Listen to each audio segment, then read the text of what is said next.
Hi guys, it's Ed Barton, the Anxiety Coach again here, and in this video I want to share 7 counterintuitive books which I discovered in my own anxiety recovery journey and which can help you overcome social anxiety too. But stick around to the end because these books are unconventional, they're not usually recommended in association with social anxiety, and the last few books are not something that you would probably predict to see.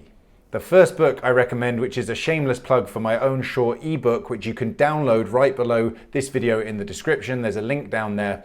It's an ebook called The Freedom Formula, and there's a workbook to go alongside this, and it is based on my whole journey of overcoming social anxiety. It's real stuff. It's exactly what happened to me. It follows the logical progression of how my journey unfolded. So grab yourself a copy of that. You can get it in the link in the description below this video. The second book I highly recommend and is one which I usually share with clients, and that is Learned Optimism by Martin Seligman. This was a really pivotal book for me because it highlighted things I'd never heard of before, like the explanatory style. And in many cases, it laid out in writing things which I only imagined could possibly be going on in my own head. And there were many aha moments and revelations inside this book, which really helped me move forward in my journey. And up until this point, I didn't realize how cynical and pessimistic I was, and how my explanatory style was really feeding my social anxiety. In the pessimistic explanatory style, there are 3 Ps, and these are personal, permanent, and pervasive. So it means that as social anxiety sufferers, we usually have this explanatory style, and we explain everything in terms of personalization, making everything about us. A classic example is if somebody gets up and moves away from us on public transport or in a meeting, we start thinking, what, do I smell? Like, why have they done that? It's all about me. Like, what have I done wrong? So we personalize everything. We often make it a very pervasive statement as well. We say, oh, this is classic. Yeah, someone's got up and moved away from me on the bus. They don't like me. I've got this aura around me. I'm just really repellent. This goes with me everywhere. I've got this toxic aura and people just move away. It happened in a meeting. It happens on the bus. So we make these broad blanket statements about it, how it affects all areas of our life. And the third P is permanent, and we say that I'm like this forever. This is how I am. I'm repellent. I have this weird aura. I have bad energy. People move away from me. That's how it was in school. That's how it's going to be forever. So we make it into this very solid, permanent thing that's going to be with us forever. And in my experience and through years of coaching clients, optimism is such a key ingredient in this because so many people have no hope in the first place. They're often young people with everything going for them, physical attributes, mental capacities. They're very talented and have everything they need to succeed, but they have this mindset of, well, what's the point? Why should I even try? Like, why would I even try and overcome social anxiety? It's hopeless. That doesn't work for me. So this is one of the main pieces of the puzzle you need to get right, is having an optimistic mindset, not just about who you are and what you can do in your capacities and your capabilities and potentials in life, but at the very beginning to have optimism about the project of overcoming social anxiety. Because if you go on Reddit and other places which are cesspits of self-pity and despair, you will see lots of people saying, oh, I'm 22 years old, I'm destined for a life of isolation, I've given up already, I'm just going to stay in bed all day, every day. And that is because they have such a pessimistic explanatory style and worldview. You have to have optimism and hope for the project of overcoming social anxiety. Of course, these are skills you can learn. This is trauma that needs to be undone. You learned maladaptive thought patterns as a young kid. You've wired certain behaviors and thoughts into your brain. These can be relearned and rewired. So of course there should be optimism and hope. So first of all, you need this optimistic outlook and explanatory style for the project of even overcoming social anxiety. But then further in your journey, you will use your optimistic explanatory style to stop personalizing everything that happens to you, to deal with rejection, to build emotional resilience. If you go out and do an exposure challenge and it doesn't go the way you were expecting, you can frame it in a positive way and move forward. So it's really such a helpful, crucial skill to have in your cognitive toolkit to develop this optimistic outlook. And I used to be so pessimistic. I used to make sarcastic comments on my Facebook about optimists and try and be cool and sardonic and sarcastic and alternative and pessimistic. And it's just such a turnoff. You catch way more flies with honey than vinegar. That was a big revelation for me when I understood that. And becoming an optimist from a hardened pessimist because of my traumatic background really was a huge turning point for me. And it was one of these big levers which really started to move my progress forward. The second book is by the same author, Martin Seligman, and it is Authentic Happiness. And in my recovery from social anxiety, I was very influenced by positive psychology. And this is part of the reconditioning process that I talk about in my system, because I had been so conditioned in my childhood and in my family, being around dysfunctional, mentally damaged people, to be very pessimistic, very self-pitying, have a very negative outlook. I didn't understand the concept of human flourishing and thriving. I saw my brother die when he was just 26 years old, and I went to his funeral when I was 19. I saw people around me dying from drugs overdoses, other relatives becoming gambling addicts, alcoholics. I just saw all this human failing around me. I was never indoctrinated into this concept of living a well-rounded, wholesome, flourishing life. I had never seen that modeled for me. So discovering the field of positive psychology was a real crucial element in my overcoming social anxiety. And I highly recommend this book.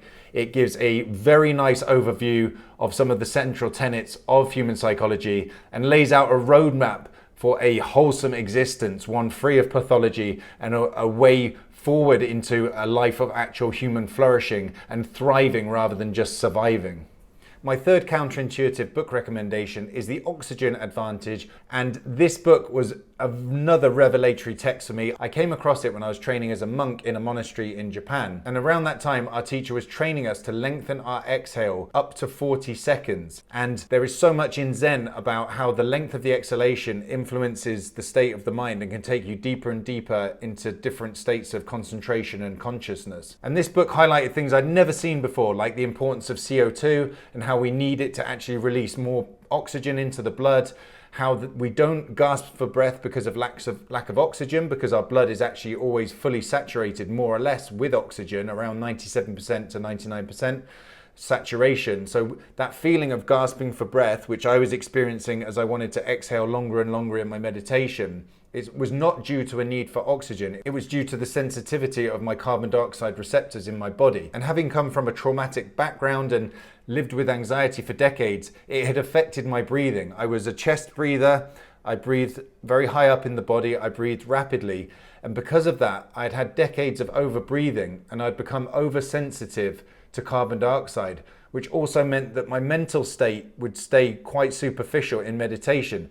As I was able to desensitize the capno receptors in my body to carbon dioxide, I was able to withstand more carbon dioxide, exhale longer, also hold my breath longer when I was doing breath holds. And that takes you into a deep, deep state of concentration. And this was a real revelation for me to see how you could basically hack your own physiology through something as simple as the breath. And I've used techniques from Mark McEwen to raise my HRV 10 points overnight, to double my deep sleep, literally in one breathing session. So it's very, very powerful. And if you haven't fully embraced the concept of how powerful the breath is in terms of overcoming social anxiety and influencing your mental state, then I really recommend diving into some breathwork stuff, and especially picking up this book. The fifth book I recommend you pick up in overcoming social anxiety is Mindset by Carol Dweck. And again, this is one of these books, I still remember the exact moment I was reading it in a Starbucks in Beijing, and it was like every page was just speaking to me. It was really resonating so deeply with me. And it was a real seminal text, and one of these great discoveries that you have when you pick up a book and you're like, wow, this speaks so deeply to me. This is so insightful. And it allowed me to identify something in myself which I'd never come across before, never heard of this concept of the fixed mindset and the growth mindset. And so much of the problem with overcoming social anxiety, as I said, with regards to optimism, is the actual approach we have to the project of even overcoming social anxiety.